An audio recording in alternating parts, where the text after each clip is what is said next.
مزید اچھی ویڈیو دیکھنے کے لیے سبسکرائب کیجیے IDTV چینل کو، اور سب سے پہلے ویڈیو دیکھنے کے لیے بیل آئیکن پر کلک ضرور کیجیے۔ اعوذ باللہ من الشیطان الرجیم، بسم اللہ الرحمن الرحیم۔ السلام علیکم ناظرین، آپ دیکھ رہے ہیں IDTV اور میرا آج کا موضوع ہے علم غیب۔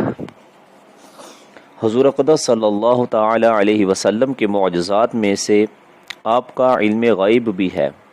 اس بات پر تمام امت کا اتفاق ہے کہ علم غیب ذاتی تو خدا کے سوا کسی اور کو نہیں، مگر اللہ تعالی اپنے برگزیدہ بندوں یعنی اپنے نبیوں اور رسولوں وغیرہ کو علم غیب عطا فرماتا ہے۔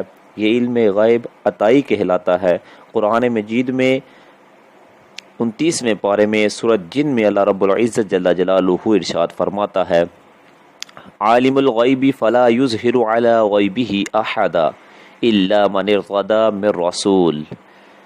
اللہ عالم الغیب ہے، وہ اپنے غیب پر کسی کو مطلع نہیں کرتا سوائے اپنے پسندیدہ رسولوں کے۔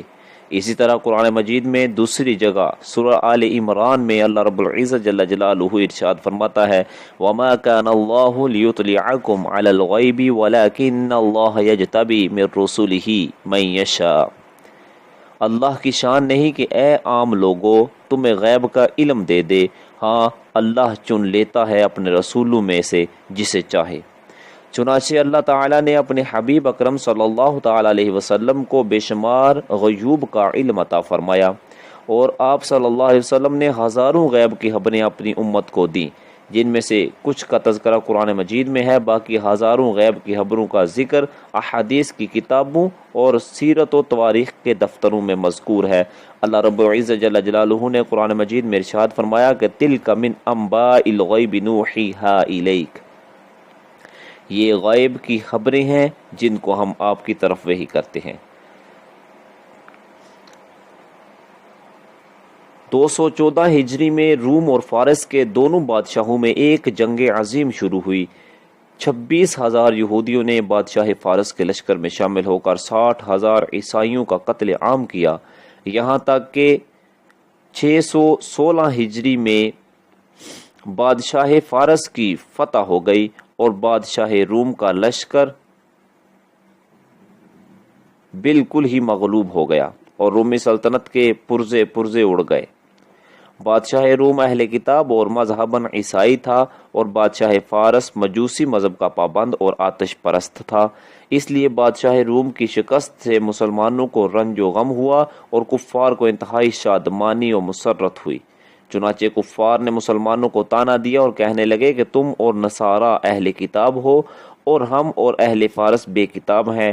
جس طرح ہمارے بھائی تمہارے بھائیوں پر فتح یاب ہو کر غالب آ گئے، اسی طرح ہم بھی ایک دن تم لوگوں پر غالب آ جائیں گے۔ کفار کے ان طعنوں سے مسلمانوں کو اور زیادہ رنج و صدمہ ہوا۔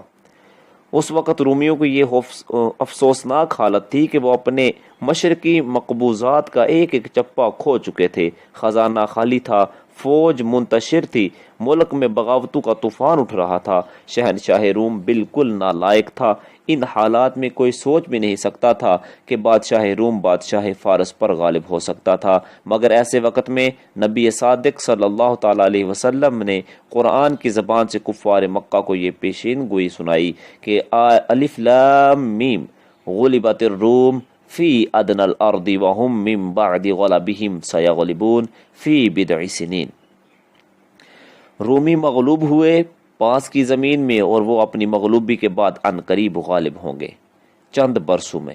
چنانچہ ایسا ہوا کہ صرف 9 سال کے بعد خاص صلح حدیبیہ کے دن بادشاہ روم کا لشکر اہل فارس پر غالب آ گیا، اور مخبر صادق صلی اللہ تعالی علیہ وسلم کی یہ خبر غیب عالم وجود میں آ گئی۔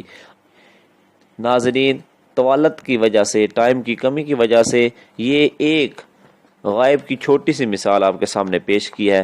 آئندہ انشاءاللہ اس موضوع پر جتنی بھی میرے علم میں آئی میں انشاءاللہ ایک ایک کر کے بیان کرتا جاؤں گا۔ اللہ رب العزت جل جلالہ ہمیں حق سچ کی توفیق عطا فرمائے۔ وآخر دعوانا الحمدللہ رب العالمین۔